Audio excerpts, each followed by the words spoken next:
আজকে দেখাচ্ছি বরবটি ভাজি ডিম দিয়ে, অসম্ভব মজার। আমরা প্রথমে তেলের মধ্যে পেঁয়াজ কাঁচামরিচ দিয়ে একটু ভেজে নিব, নিয়ে আধা চামচ আদা বাটা আধা চামচ রসুন বাটা দিয়ে একটু ভেজে নিয়ে আমরা এর মধ্যে আধা চামচ হলুদ, আধা চামচ জিরা গুঁড়া, 1 চামচ ধনিয়া গুঁড়া দিয়ে আমরা আধা চামচ লবণ দিয়ে আমরা আগে কিছুটা ভেজে নিয়ে কিছুটা সিদ্ধ করে নিয়েছি। তারপর মাঝখানে তেল দিয়ে একটা ডিম দিয়েছি।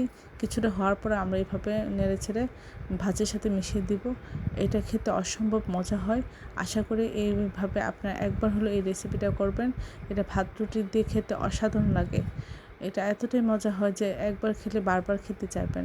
সবাই আমার চ্যানেলটি লাইক এবং শেয়ার দেবেন, সাবস্ক্রাইব করবেন এবং প্রিয়জনকে বেশি বেশি করে শেয়ার দেবেন।